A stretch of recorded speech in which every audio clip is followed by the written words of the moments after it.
Hey, and welcome to Smart Office, weekly tips and tricks to work around Microsoft Office applications.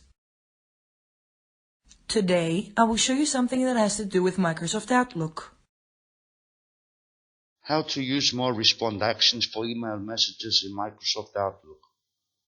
Imagine that we received an email message from a client and we need to attach this mail message in a new mail so we can send it to our colleagues for further inquiry.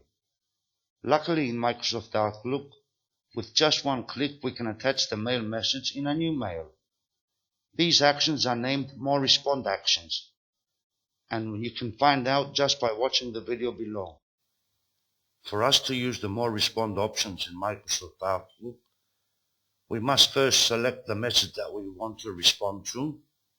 I just select one random one in my inbox, and from the Home tab of the ribbon, I locate the area Respond, and at the bottom right corner, there's a More Respond Actions button. Use other respond actions that can include forwarding this item as an attachment or text message, or calling the sender of this item. I just select the command.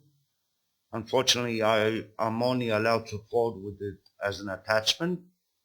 I select the command, a new message has appeared, and the original email message is included as an attachment in the new mail message. I just fill in all the rest of the details and send the message. Thank you for watching. If you liked what you saw in this video, go ahead and subscribe to my YouTube channel. If you have any questions or suggestions, head down to the comment section and let me know.